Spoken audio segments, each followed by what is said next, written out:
Spinach is the most trusted green in Western nutrition. Every smoothie bag and health magazine says the same thing. Spinach means magnesium, but spinach contains a compound that locks its own magnesium before your body can touch it.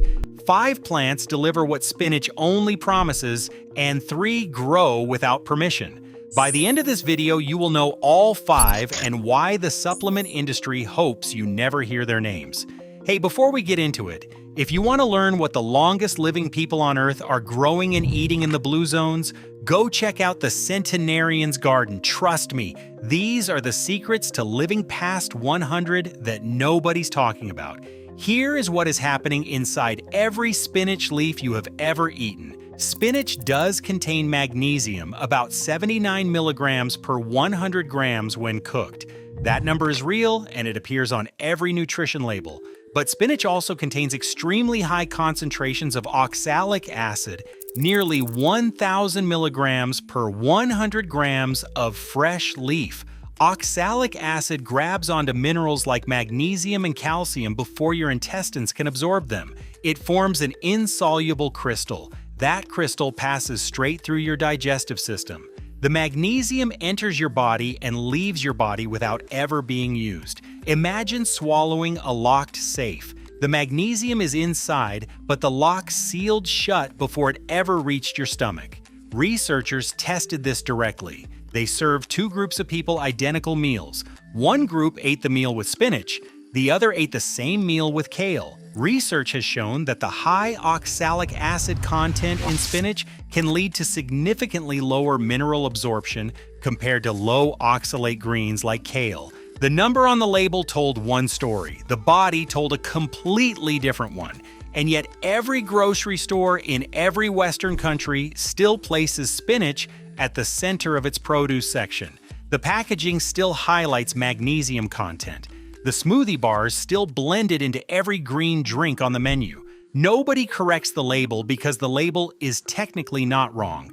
It just leaves out the part that matters most. Now consider what this means at scale. Nearly half of all Americans do not consume enough magnesium. Deficiency is connected to muscle cramps, poor sleep, anxiety, weakened bones, and heart problems. People walking through pharmacies in Los Angeles and grocery aisles in London are buying spinach specifically because they believe it will solve these problems. They eat it every morning in their breakfast smoothie. They feel virtuous about the choice. And then they wonder why the cramps come back at night, why the sleep never improves, why the anxiety lingers through the afternoon. The supplement industry built an empire on that gap. Magnesium citrate, magnesium glycinate, magnesium threonate. Every form has a brand name. Every brand has a subscription. The magnesium supplement market generates billions of dollars every year. Pharmacy shelves across every American city are stacked with bottles promising to solve the problem. Meanwhile, 5 plants deliver magnesium in forms the body can actually use. Several contain far less oxalic acid than spinach. Several contain more total magnesium. And several have been eaten daily by hundreds of millions of people for centuries. But these plants cannot be patented. They cannot be encapsulated. Some self-seed so aggressively that one planting lasts a decade. A crop that replants itself generates no repeat revenue. A leaf you pick from your yard generates no shipping fees. This is not conspiracy. This is economics. The 5 plants that outperform spinach come from 5 different corners of the world. At least 3 of them are probably growing within walking distance of where you are sitting right now. 5 plants, 5 solutions you have likely been overlooking.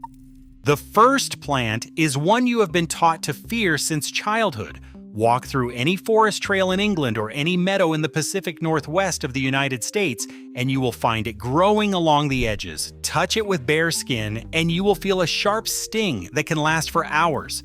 Tiny hollow needles on the leaves inject chemicals that cause swelling and itching on contact.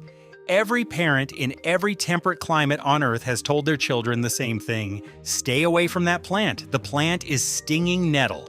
The thing you were taught to avoid is one of the most mineral-dense greens ever tested. Blanched nettle leaves contain roughly 57 milligrams of magnesium per 100 grams, alongside 481 milligrams of calcium.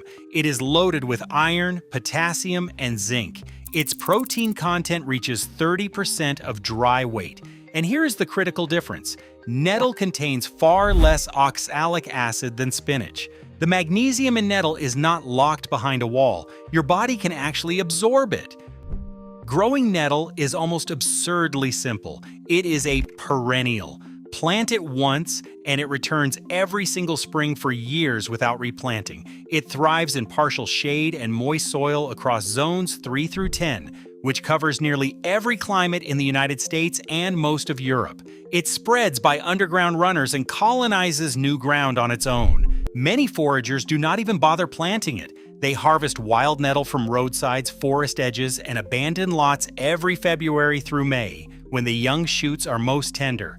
1 minute of blanching in boiling water neutralizes the sting completely. After that, the leaves are soft and mild. Use them exactly as you would spinach. Cook them in a pan with garlic. Blend them into soup. Dry them for tea. Stir them into pesto. Every preparation that works for spinach works better with nettle because the magnesium actually reaches your bloodstream. But nettle requires a little knowledge to handle safely. The next plant requires nothing at all. It is already growing in your yard right now, and you have probably been ripping it out every single summer for your entire adult life. The second plant goes by many names. In India, they call it bathua and sell it at every street market. In Mexico, they call it quelites and cook it into everyday meals. Across Europe, it was called fat hen because farmers noticed their chickens grew plump eating it. Most American gardeners call it a weed. Lamb squarters. If you have a garden or even a neglected flower bed, you have almost certainly pulled this plant out of the ground and thrown it in the trash. Consider what you were discarding. 100 grams of lamb squarters provides more vitamin C than oranges, more vitamin A than carrots, and meaningful amounts of calcium, iron, and magnesium. It is a close relative of quinoa. Its soluble oxalate levels are substantially lower than spinach. Cooking reduces those levels even further. Growing lamb squarters takes no effort because it grows entirely on its own. It appears in disturbed soil across zones 2 through 11. No fertilizer, no watering schedule, no special care. A single plant can produce up to 75,000 seeds in one season. You do not plant lamb squarters, you simply stop killing it. Identify it by the distinctive goosefoot-shaped leaves and the white powdery coating on the undersides. Once you recognize it, you will start seeing it everywhere. Garden beds, sidewalk cracks, empty lots. It has been there your entire life. The flavor is mild, even milder than spinach. Cook it with olive oil and garlic. Toss young leaves raw into salads. Blanch and freeze it for winter. In Indian kitchens, bathua is mixed with spices and cooked into saag that families eat every week during the winter months. A recipe that has worked for generations still works today. The third plant on this list was not ignored by accident. It was targeted. An empire tried to erase it from the face of the earth. Before the Spanish arrived in the Americas, the Aztec Empire cultivated a grain that fed millions. Warriors carried it on long campaigns. Priests used it in sacred ceremonies. Farmers grew it across the highlands of central Mexico in fields that stretched to the horizon. The grain was amaranth. And when the conquistadors landed in the 1500s, they did not just conquer the people, they banned the crop. Not because the plant was dangerous, but because it was woven into Aztec spiritual life. Destroying the crop meant destroying the culture. For centuries after, amaranth nearly vanished from human agriculture. Now it is coming back. The numbers explain why. Amaranth grain contains roughly 280 milligrams of magnesium per 100 grams. That is more than 3.5 times the magnesium in cooked spinach. It also contains all 9 essential amino acids, making it a complete protein. While amaranth does contain oxalates, most are in insoluble form, which means they pass through the body rather than binding to minerals. The magnesium remains available for absorption. Both the grain and the leaves are edible. Young amaranth leaves work like spinach in soups and stir-fries across India, Africa, and Southeast Asia. The grain cooks into porridge or pops like tiny popcorn. In Mexico, popped amaranth mixed with honey creates a traditional candy called alegría, which means joy. Growing amaranth is straightforward.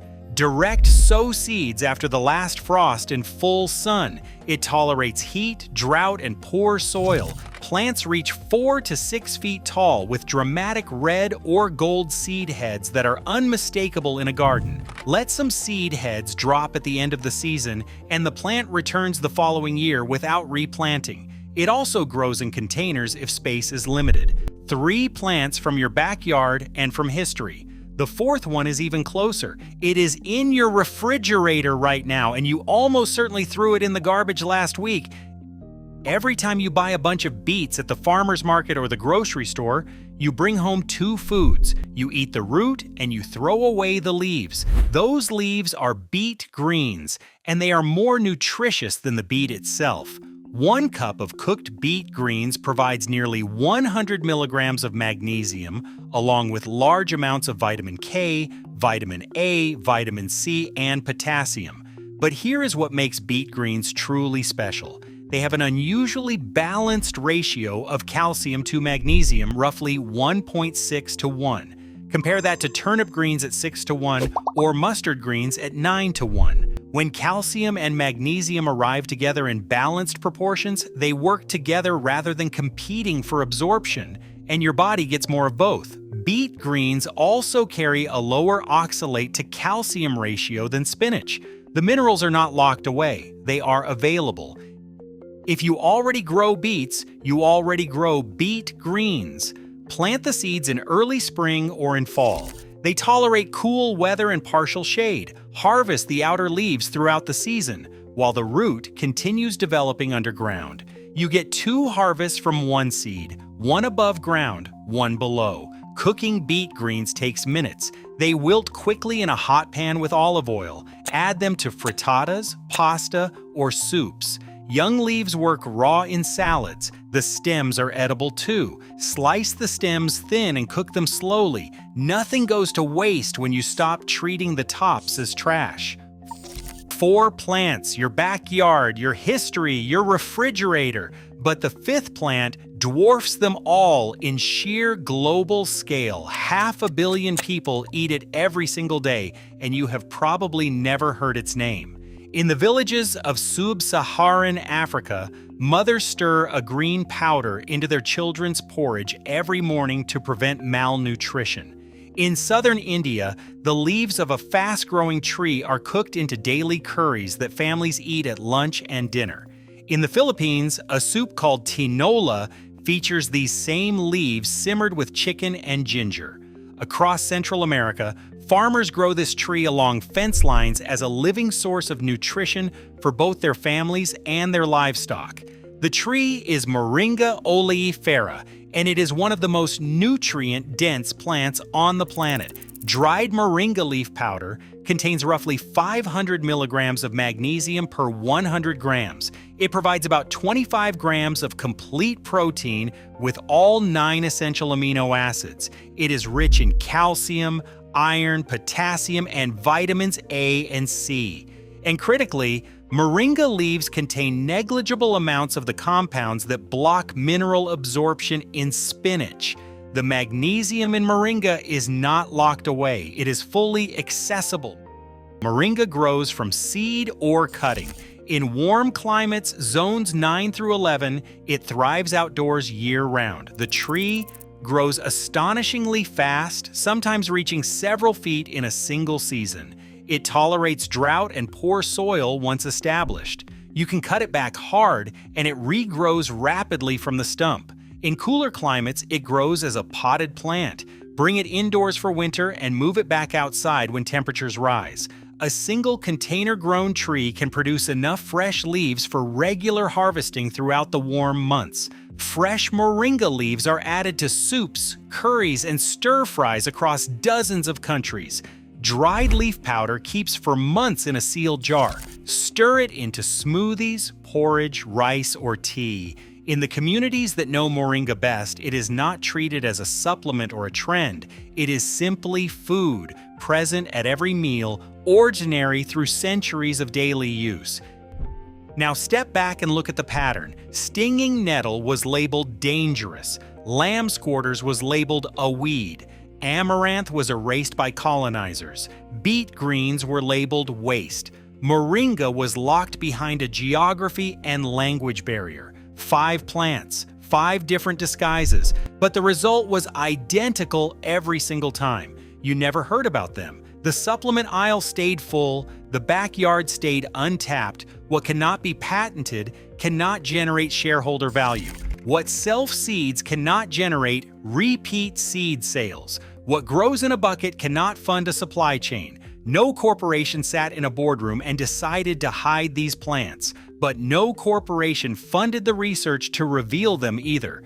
The patents drove the money, the research followed the money, and the gaps in your knowledge followed the research. Think about the last time you walked through a health food store.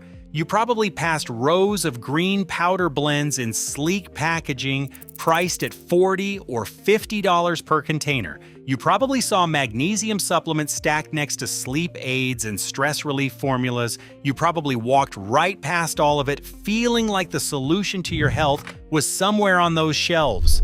Meanwhile, the same nutrients sat in the soil outside the parking lot, growing between the cracks in the pavement. Nobody put a price tag on those. Nobody designed a label for them. And that is exactly why you never look down. Now consider what a single backyard can produce across 12 months. In spring, harvest nettle and lamb's quarters as they push through the soil with the first warm days. In summer, pick amaranth greens and beet greens at their peak.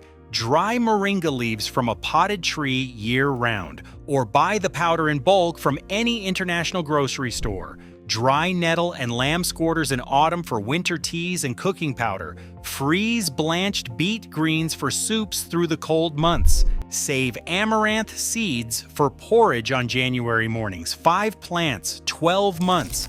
A continuous supply of bioavailable magnesium without a single supplement bottle, and the total cost after the first season is effectively zero. For any of these greens that still contain some oxalates, there is one simple technique that reduces them. Blanch or boil briefly and then discard the water. This breaks down soluble oxalates and frees the minerals for absorption. Every culture that has eaten these greens for centuries already knows this. Indian sag recipes blanch greens before frying them in ghee. Stinging nettles require careful handling and a quick boil to neutralize their sting and reduce oxalates. This traditional knowledge ensures they are both safe and nutritious. It was simply never translated into the Western health conversation. The question was never, where do I get magnesium? The question was, who benefits from you not knowing where to get it for free? Now you know. 5 plants. 3 of them grow without permission. 1 is already in your refrigerator. 1 grows on every continent where the sun is strong. The supplements are optional. The backyard is not. The nettle patch you plant this spring will return next spring, and the spring after that. The lamb's quarters you stop pulling will drop 75,000 seeds this autumn. The amaranth your children harvest is the same grain that fed an empire 500 years ago. The beet greens you stop throwing away start nourishing your family tonight. The moringa tree on your porch connects you to 500 million people who already understand what Western nutrition is only beginning to learn. This is not gardening. This is inheritance. And every spring, these plants will return to remind you that the most valuable things in life grow without asking and cost nothing at all. And don't forget, if you want to grow what the healthiest people on the planet are growing and start living like them, the Centenarian's Garden has got you covered. Go show them some love.